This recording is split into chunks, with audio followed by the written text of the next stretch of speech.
The lead story for Monday, April 25th. NASA and Aerospace Safety Advisory Panel are raising alarms about growing risks to the International Space Station due to structural damage, air leaks, and looming budget cuts. With SpaceX developing a deorbit vehicle, officials stress that the International Space Station may face an uncontrolled descent unless imminent and immediate funding are secured. Elon Musk has called for an earlier deorbit, adds urgency to this pivotal moment for the space agency. I want to welcome you to episode 1816. Now, this report is coming from a safety committee within NASA, and they're raising concern over the safety and have cast a shadow on operations by saying that cracks and air links that have plagued the station, and with the administration proposed budget cuts, the future of the International Space Station seems uncertain. Now, NASA apparently is grappling with these challenges. The Aerospace Safety Advisory Panel, ASAP, has issued this warning, and they say that the International Space Station has entered the riskiest period of its existence. Now, this statement was made out of a meeting of the Aerospace Safety Advisory Panel, and apparently they're going to be some of those team members or NASA members are going to be going to Moscow to meet with their counterparts because of the Zaveta module that seems to be the biggest problem child. So the leaks in that module has been known about for years. So this is nothing that we haven't already known about. So we'll see what happens with this. But it looks to me like this particular article is a little bit of, this report's just, and I understand they have concerns. There's always risk with the International Space Station. Um, and we also know that we want to keep the astronauts on board safe. NASA spent $993 million on ISS operations last year, along with $1.63 billion on crew and cargo transportation. So, they basically are warning that SpaceX, who's building the deorbit vehicle, could further strain the budget. Well, they knew they were going to have to do this. And we know that the planned 2030 deorbit is, that's the plan. So, at some point, they have to decide if they're going to start spinning down operations a little bit. But anyway, this particular article does raise some questions, and at the same time, I wonder if it's just a little bit overstated. A time will tell. Again, I want to welcome to episode 1816. Of course, I'm your host, Todd Cochran.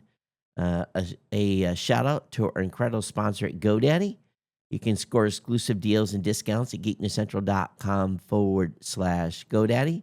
And to all of our listeners, you are the heartbeat of this show. If you want to support the GNC mission, head to geeknewscentral.com/insider and become a GNC insider. We are lit and live. Don't just listen, experience the show live by grabbing a modern podcast app at podcastapps.com. Of course, you can interact in real time. Now, we want you to experience the full universe of Geek News Central. All you got to do is go over to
There we go.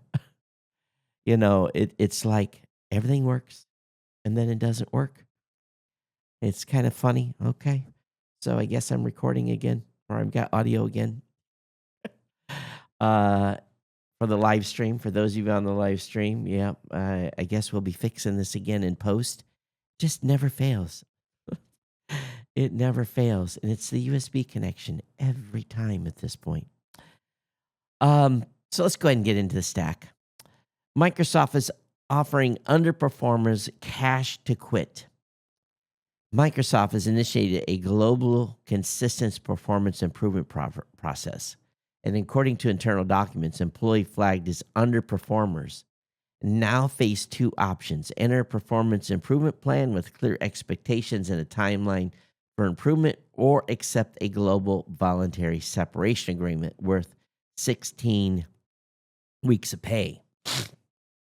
Affected employees have 5 days to decide, and those choosing improvement plan forfeit the severance option. The program announced an email from new Chief People Officer Amy Coleman operates year-round to address performance issues while offering employees a choice. So, interesting move here by Microsoft. Amazing. Perform or leave. A great option. Absolutely a great option. The politics situation is heating up, and I'm starting to see it in more and more articles. And one that has popped up here today from PC World is really takes a sharp shot at President Trump. It says tech manufacturers are suspending U.S. shipments amid tariff woes. Smaller companies are shutting down shipments to the U.S. while larger manufacturers are scrambling to deal with a chaotic tariff situation. Well, let me read one of the, you can see the bias come out. The Trump administration trade wars oscillates. Tech manufacturers are trying to deal with the unpredictable nature of an economy held hostage to a single man's whims. I'm going to be kind of frank here. I've spoken in this show for many years on how the Chinese have been stealing our intellectual property, have been undercutting companies, how have just been absolutely brutal. I would go to CES show and they would be walking around brazenly with teams of 4 and 5 and duplicating and taking pictures of menus, operating systems. They would click through menus. They would go so far as to open devices and all the time writing notes, taking pictures, measuring, doing everything one could imagine. And then 6 months later, I would see those products on Alibaba available, basically completely remanufactured. And oftentimes, the they would steal directly from the factory in China that was making the equipment. So we've been screwed for a long time by China. Ultimately screwed. If in a reasonable amount of time there is the ability to get a trade agreement in place that would allow a more fair trading position, I'm all for it. I really, really am. I understand that there's going to be some pain. It's I feel bad for these companies, but at the same time, this should not come as a surprise. People need to pay attention in the world on what's going on. And if you are in the tech business, other companies have diversified where they've made their components in Vietnam, Thailand, a variety of other countries. I understand that China is a big source of manufacturing of electronics and other items. But I think at some point we have to draw the line here and get some sort of concessions. How big they will be is hard to tell. But many, many, many, many, many countries, not just China, have blocked stuff that comes from the United States and put on massive tariffs. And we do not have a trading position that is fair in many parts of the world. Many places take advantage of the American consumers, yet American products that are exported to those countries face massive tariffs. So I think it's time for a realignment. That's my personal opinion. I'm willing to go through a bit of pain.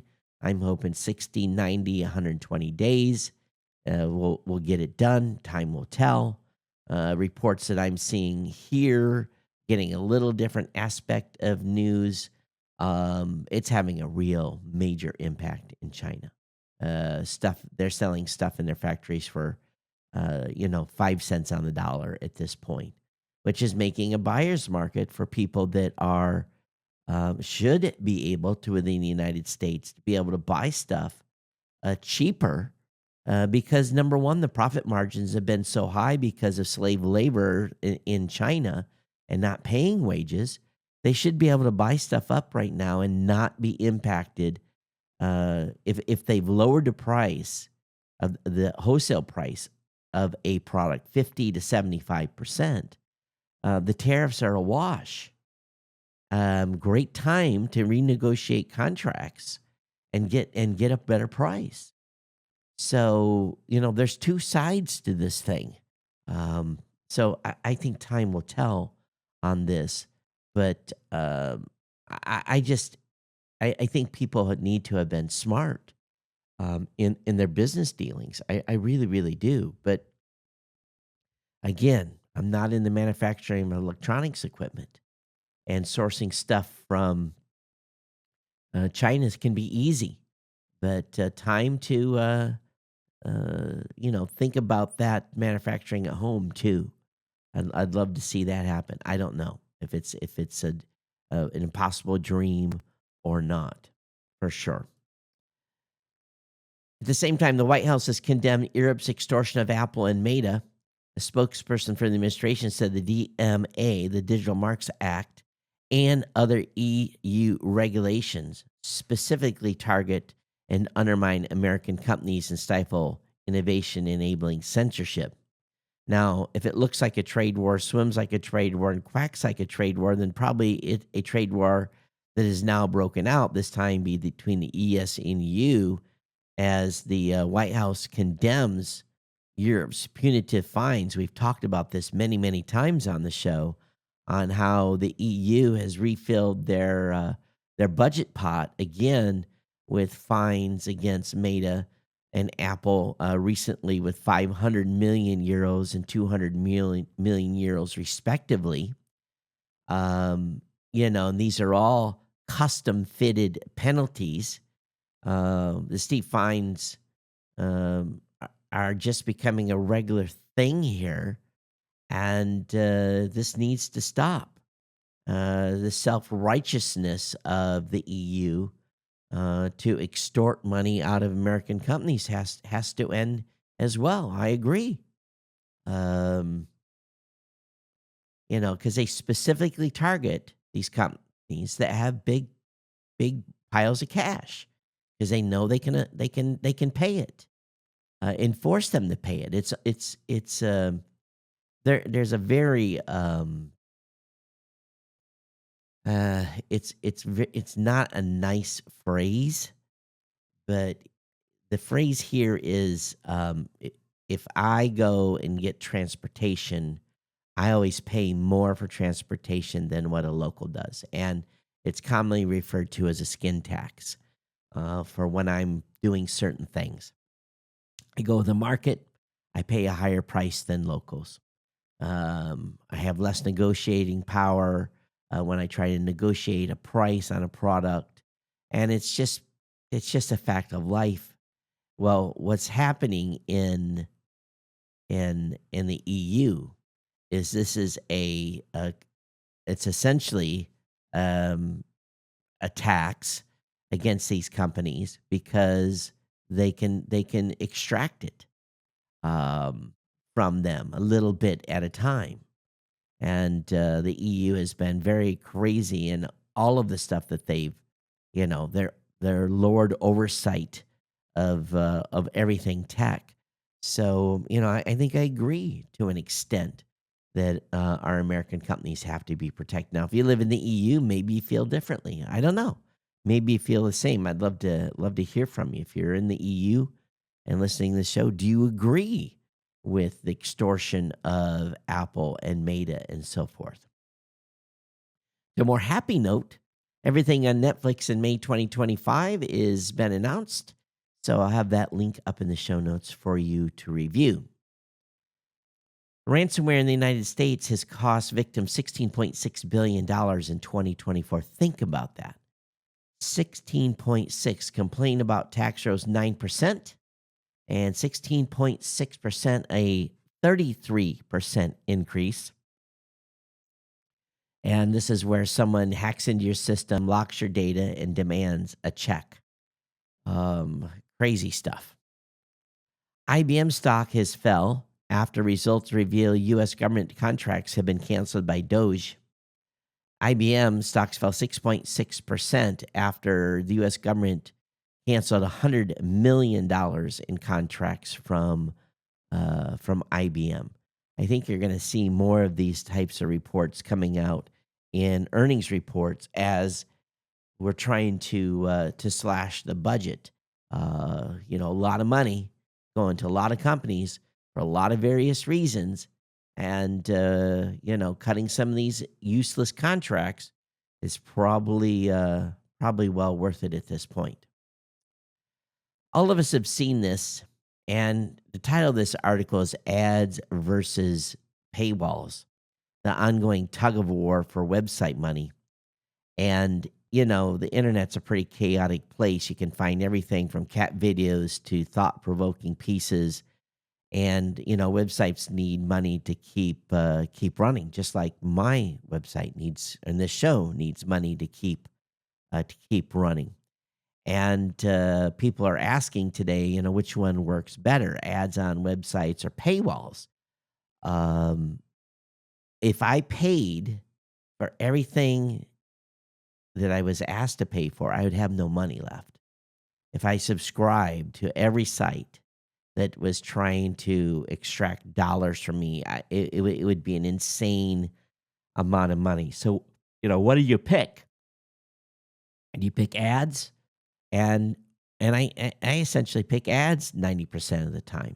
Every once in a while, and especially when it comes to creators, I support creators with my dollars. But I do not very often pay for access to a website. And here's part of the reason is I continue to see more and more AI generated content that was churned from press releases and not real commentary.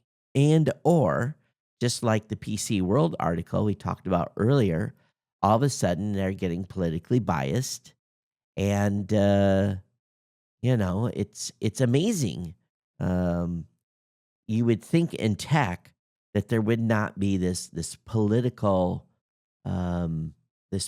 spin in the reporting online, the websites, knowing that they're going to irritate part of their readership. And I see this now on certain sites more than others, not this one specifically, the webdesigner.depot.com, but earlier on the other one. So, which one works better today? And, I think that's a challenging conversation. I think the majority of us probably do not pay for website access. Do you? I'd love to hear from you. Which ones are you paying for? geeknews@gmail.com. Also, 8K movies are finally coming, including 70 millimeter prints, but the biggest piece of the 8K TV puzzle is still missing, and those are the TVs. I was arguing with Rob the other day that 4K got to be doing everything in 4K, got to be streaming in 4K. I don't believe we have to be streaming in 4K. I'm streaming the show right now in 1080p, and to go to 4K, just because I can go to a new number, I don't necessarily need to see YouTube videos in 4K. Some of you've got internet connections that can support that. Are you enjoying 4K on your own? What say you? Van True has a versatile E360 dash cam that shoots a true 360-degree video. Plus, it doubles for handheld use. This is smart. So you got a dash cam that's, you know, watching what's going on inside and outside your vehicle. And at the same time, you can use this camera, carried around wherever you go that your car goes. It's not cheap. This is a $349 device. So the EC360, again, $349, and the E360 Ace, which adds a handheld mount, costs $459. So that camera better be really, really rocking. And I would not call that an affordable. They actually priced this. They actually said in the article, this is an affordable piece of kit. I don't know about that. There's some 360 cameras out there that are pretty doggone awesome that are cheaper than this, that I'm sure if someone was a very entrepreneur-like could make it as a dash cam as well. How many of you use Dropbox for everyday business file sharing? I do not. I use Dropbox more for send me that file, or I'm going to send you a file, or I'm going to send you an image, something easy to share that's bigger than email will support. So Dropbox is adding new features to their AI called Dash. And I guess I just don't use Dropbox for everyday business stuff. I have a Dropbox account. I have stuff in it, but it's usually for facilitating, again, people sending me big files and so forth. So, what say you? What are you using Dropbox for? But if you're using it for business, they've AKA improved the AI search. PC World is recommending don't pay max for an extra member until the service forces you to. And this week, Max took a page out of the Netflix playbook by adding option to pay $8 per month for an extra member that doesn't live in your home, same as Netflix. Disney added similar options for Disney Plus streaming service, $7 per month. Both companies have updated the terms of service to say out-of-home accounts sharing is forbidden, but calling this a crackdown currently is still extremely relative to the actual level of enforcement that's happening. So you may buy yourself some time. They're waiting until they actually put the clamps on you, and that's what Netflix did. It went on for about 6 months, and then they hit they drew the line, hit the hammer. Now, I'm obviously doing the digital nomad thing, and I don't spend as much time in hotels as I've used to. Although I have taken time here to make myself a pretty good virtual work area. And probably the next trip that I have, I will probably upgrade my chair, the laptop seat or the computer chair that I have is not great. But Spacetop, that's a company. Sightful Spacetop's gigantic virtual laptop screen is ready for launch. And Sightful is betting $200 per year that you will opt for this to have a big workspace in planes, trains, and hotel rooms. I don't know. You got to wear special glasses. You have to use a pair of AR glasses, and you have to have a whole bunch of special stuff to go along with this, and you get 100-inch gigantic screen. I don't know. I think this is a gimmick. I really, really do. Have any of you seen this product? Have any of you digital nomads played with it? So in 2023, they showed off Spacetop, which was like Chromebook without a display. And if you didn't own a multiple display and a Thunderbolt dock, the AR setup surrounds you with a virtual display. And I guess, oh, you don't even have a monitor. So this is really weird. Um, you just put the glasses on. It's very, very odd. Um, Not $899 for the Space Top bundle. Includes the AR glass and a year's worth, $200 of the Space Top subscription. But again, you either need to buy your own laptop on top of that. Sightflow has been selling pre-orders of the bundle for $950. So this is a product that I'm just going to call dead on arrival. I just can't see how this is going to succeed.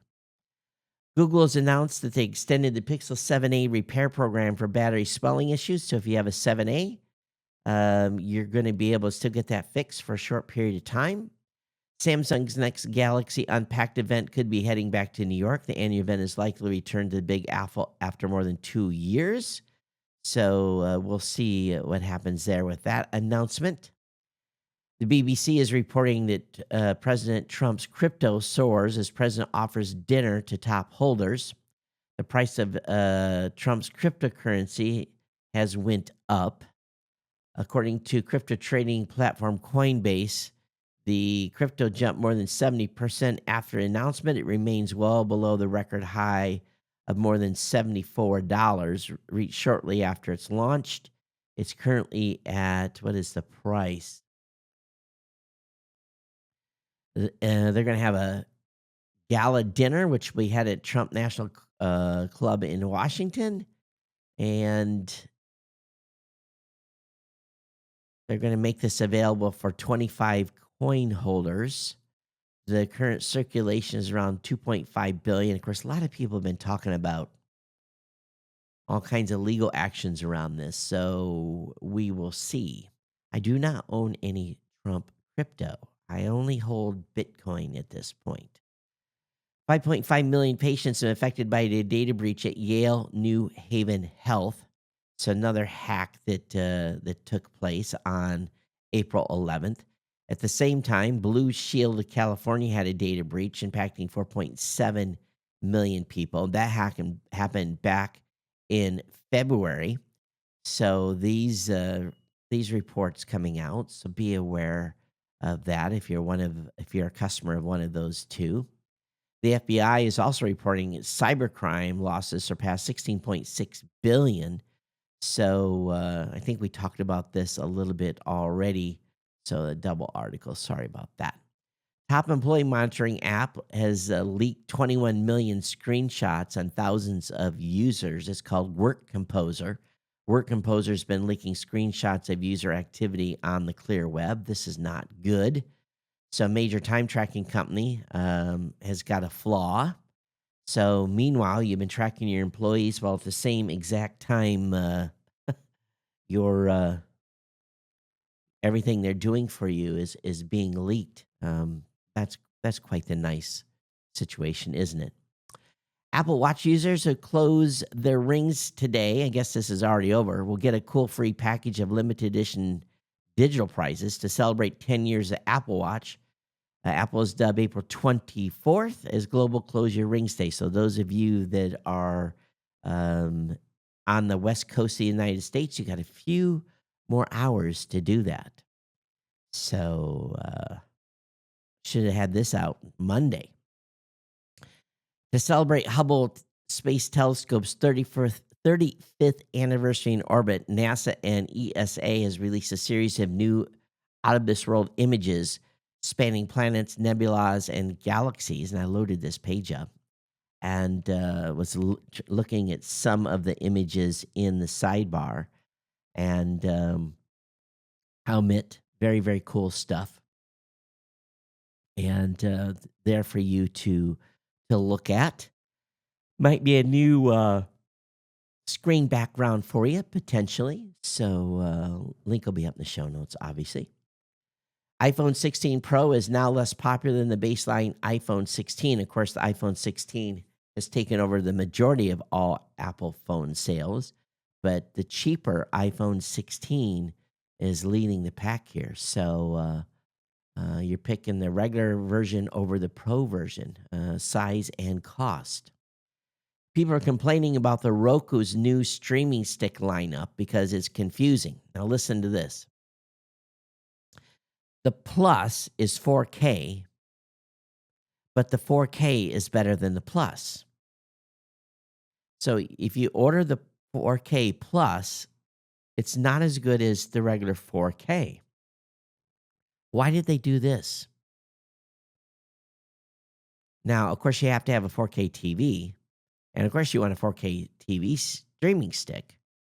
But yeah, a little bit of confusion there. So read the box, read the description before you order. Again, just order the regular 4K, according to this article from Tech Radar.